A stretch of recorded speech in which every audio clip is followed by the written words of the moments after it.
Hi, my name is Liza Meynig, and I am passionate about seeing women break free from traditionalism and religion without leaving God behind. I grew up in a church that modeled legalism and hypocrisy. I ended up in an abusive relationship that caused me to question everything I thought I believed in. I was a part of a college ministry that was a borderline cult, and I've worked as a missionary for several ministries where I experienced terrible leadership and a poor representation of Christ. Because of this, I tried to leave it all behind, and I clung to feminism and men. But none of that seemed right either. What I have discovered in this incredibly difficult journey is God's true character and people who are living the lives in Christ I didn't believe existed. It is true. You don't have to be held back by religion. You don't have to hide who you really are because of legalism. But you also don't have to swing to the opposite extreme and leave your relationship with God behind. In this podcast, you will be given spiritual and practical tools to overcome religion, all while strengthening your relationship with God. It's time to become the woman you were meant to be. It's time to become a warrior. Welcome to the Warriors Podcast. This is the first episode, and I'm so excited that you have joined me today because not only is it the first episode, which is exciting, but this is where I'm going to explain the heart of Warriors, why I chose the name Warriors, and what to expect from this podcast, why you're going to want to tune in every single Tuesday. Because the whole reason I started this podcast is because through the years, I keep hearing the same narrative from so many women. I have been often on the mission field almost my entire life. I started doing mission trips in the United States when I was in middle school, and then when I got to college, I started doing international trips. So I've been around, and I've been to many different countries, experiencing different cultures. I've worked with tons of different ministries, and I've seen a lot of things done within the church very well. But I've also seen a lot of things done not well. And the narrative I keep hearing from women all over the world is that they feel one of two things. They either feel totally held back and suppressed by the church. They have a dream or they have a call and a vision on their life, but the church is dictating what they can and cannot do. Or they come from a really strict religious family, and their family is the one dictating what they can and can't do. So there's so many women who are telling me, listen, I feel like I have this call or this passion or anointing to preach or to teach or to be on the mission field, but because of XYZ, I can't. Or I've seen this happen. I've seen a lot of women who have been in ministry, who've been on the mission field. They love the Lord. They've changed lives, and they've brought a lot of people into the kingdom. They've got a lot of converts to Christianity.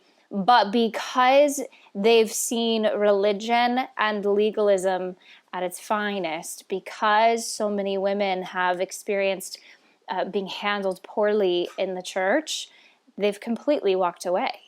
And I've talked to women that either I knew when they were missionaries in a different country, and now they're living their lives completely separate from the church and God, or I just meet these women and I hear their stories and they'll tell me, I used to be so involved in the church, but because of XYZ, I just can't do it anymore.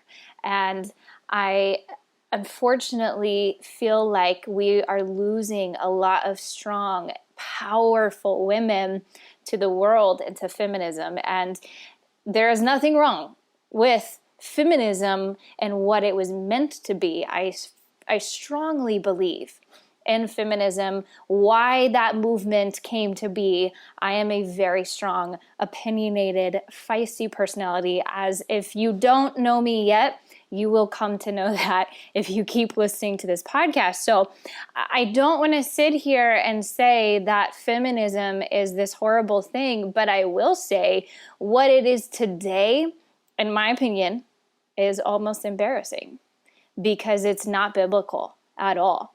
Absolutely, the movement for feminism had to happen, but it did not have to come to this extreme. And it grieves me that there are so many women who've grown up in these strict religious communities and they find themselves with no choice but to leave. And the world seems to be the only place that is receiving women and giving them the platform that they should have in the church. And the world seems to be the only place where women feel comfortable to go because they're not oppressed there. Feminism is empowering women of all ages, of all backgrounds. You can be anyone and anything in the world and you are accepted. So we've got this massive unbalance for church and the world in general, but if you bring it specifically to women, it's very unbalanced. And I have had my own personal journey with growing up in a strict religious community and walking away and realizing that religion and legalism is the problem. God is not the problem. Religion, legalism absolutely is. And when I left the church and I didn't go for a while because I was hurt and I was trying to explore other things that I thought would be empowering to me as a female, that wasn't fulfilling either. And I realized that I still had the same kind of anger and frustration and I wasn't fulfilled like I thought I would be being in the world. So there were quite a few years that I felt caught in this catch-22 and I was like, well, I can't be who I think I'm supposed to be or I want to be or feel called to be in the church, but I can't walk away from the whole thing because that's not biblical. So what do? And the conversations are never ending around this topic. You could take one subject and you could dissect it a million different ways, which is why I came up with the Warriors podcast. This is the place where I want women to come and have these really hard discussions that they don't feel like they can have anywhere else. There are millions of women out there, and you will be hearing from some of them. I've got women coming on this show that are great friends of mine or women who are role models of mine, and they've come from all kinds of different backgrounds. Some have grown up in cults and had to walk through having to leave and having to figure out their relationship with the Lord outside of that cult. Some of them have grown up in completely healthy church communities and they feel totally empowered and they didn't have to face that struggle of feeling held back or oppressed or the weight of legalism. I have so many women from different parts of the world who have a story to tell. And whether they grew up in a wonderful, healthy church environment that empowered them into ministry and they stepped into that woman that they were always called to be, or whether they had to go through hell to get to where they're at, I love that there's always going to be that really hard conversation in the story, even though they're polar opposites. All of us women are on a journey to figure out our relationship with the Lord, who we are, where we're supposed to fit in this ministry, in the church, in the world, in business. We are in this massive identity crisis. And I could easily say the entire world is in an identity crisis, as it's always been. But here, for the Warriors community, we are discussing women and the issues that we face and the things that we have to overcome. So, why did I choose the name Warrior? First of all, That is just my word. That is the word that I so deeply identify with. It gets me fired up. It motivates me. And oddly enough, it's the word that people continuously have spoken over my life, even when people don't know me. And I sit and I share a little bit about my story, which of course you'll hear if you continue to stay tuned to the Warriors podcast. The word that kept coming up was, oh, you're such a warrior. And that's not even a word that people use often. You don't typically look at someone and say, oh, you're a warrior. You usually look at people and say, oh, you're so brave, you're so bold, you're so strong. But warrior is a very unique word. And so the fact that it kept coming up in my life, I started realizing that this is something that the Lord wanted to be declared over me. So I'm going to read you the definition of a warrior because it so speaks to me. And I want this to be the theme of this podcast and of the Warriors community. And if you want to check to see this definition or even further definitions, there's more, but I picked the one that I really liked the best. This is just from Webster's dictionary, okay? So, a warrior is a brave or experienced soldier or fighter, a person involved in warfare, someone who is engaged in some conflict or struggle. So think of it like this. A soldier goes to battle.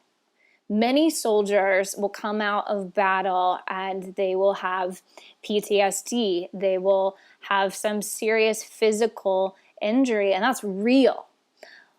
But the difference between a warrior and a soldier is that a soldier is going to come out alive, absolutely.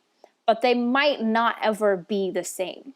And whatever they were diagnosed with, whatever their new illness or disease or their physical disability is, they are going to swallow that, and their life is now completely altered because of what happened to them. Now, I don't mean to create any kind of argument. I understand PTSD as an incredibly real thing, and there are massive challenges that are faced when any soldier comes home. But a warrior, although they will go through a season where they have to swallow that pain and they're going to deal with the same feelings that other people deal with, a warrior is always going to come to the conclusion that their current circumstance, that what they went through is not going to define them. They are going to push beyond the limits that have been placed on them, whether it be by doctors or other people or even themselves. They will not accept defeat, and they will not accept that whatever the past did to affect their life, that is going to be there forever. So to give a really good example of this, I want to share a story. This is about a guy. I know we're on a female podcast, but this man so impresses me. His name is Colin O'Brady. And if you've not heard of him, you should for sure look him up. I am currently obsessed with this guy, not because he's hot, but because of who he is. He is not a believer, so I will go ahead and just tell you that. But I'm a little bit more impressed with his story, especially with him not being a believer. So just to give you a brief overview of who he is an extreme endurance athlete. He has set at least 4 world records, and his goal in life is to climb the highest mountain on all 7 continents, which is a really big deal. And he is always pushing the limits. He wrote a book, and I'm going to put this in the show notes for you because you should absolutely go read it. Again, realize that it is not from a believer's point of view, but it's still really impactful nonetheless. His book is called The Impossible First, and his whole life mission, even as an athlete, is to prove to people that you can push your mind and your body beyond what you think it is capable of doing. So, quick story. One time, Colin O'Brady was in Thailand, and he saw these guys on a beach who were jumping ropes that had fire on them. And he thought, hey, that sounds really fun. And he asked them if he could join in, and they said yes for some reason. Now, he was barefoot when he's jumping rope that is on fire. What happened is the rope came down, and he landed on it with his foot, and the entire lower half of his body caught on fire. He had to run into the ocean to put the fire out, and he ended up going into a hospital in Thailand for a really long time. Now, the doctors came and told him that he would never be the same. I think it was about 25% of the lower half of his body was severely burned. So that's a big deal, especially for an athlete whose life is doing extreme sports. So the doctor said, hey, you're probably never going to train the same way that you have in the past. Basically, your career is over, was his diagnosis. Now, a doctor is obviously a professional. He knows what he's talking about. Now, Colin O'Brady's mom showed up to the hospital in Thailand, and she could see the burns. She could see the bandages. She saw her son lying in a bed in Thailand. She heard what the doctor's diagnosis was, and she knew this is really bad. But what I love about this story is that his mother, even though she looked at the reality of the situation, which was so real, she still looked at him while he was in that hospital bed, and she said, hey, when you get out of here, why don't we try running for a marathon? Now, who says that? Like, who in their right mind, especially a mom, and you know us moms, we are so protective and we want to comfort and protect and make sure everybody's safe. So for a mom to look at her son and say, you know what, when you get out of here, I bet you we could train and you could be up and running again. That sounds ridiculous. But what I love is that when he got out of the hospital, he came home and they started with him just getting up out of his seat by himself. That's all he had to do. And it was hard. And he talks about how he went through a series of deep depression, but he still kept telling himself, I can do this. What if I could do this? Why not try?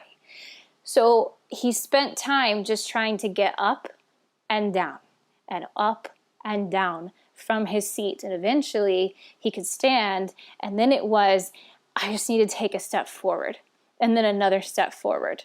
And since then, he has run several triathlons. And in fact, he's back in the game and he has set more world records since his accident. I think it took him a little over a year, it's about 18 months for him to get back where he was able to run his first triathlon since his accident. But what a powerful story. Because so many people would have accepted in the hospital bed, well, the doctor told me, which, listen to your doctors, don't be dumb. That's not what I'm saying. Doctors are professionals and they're wise and they were put in place for a reason. But the point of this story is that what if you could push against whatever was spoken over you, whatever people are holding you back from? What if there was something on the other side that was good and healthy? And what if God wants you to push so that you can meet him on the other side? And that is where you will find the fulfillment. You will find what you were called to do in life. You'll find your identity on the other side, but you have to push. As I heard this story, I actually heard him interviewed in a different podcast. And when I was listening to it, I was like, you know what? This whole story is so God. So picture you laying in the bed and think of whatever lies have been spoken to you, or whatever people have said to you that have made you feel like you can't fully be yourself, or you can't go do XYZ. Whatever that thing is, and God comes in, and I like to think that Colin O'Brady's mother is a little bit like God symbolically, in the sense that God will walk in and he sees your situation. He knows it's bad. He knows that it's hard. And he takes a look at the truth and the reality of where you're at right now, but yet he still says, what if, when all this is over, what if we did this?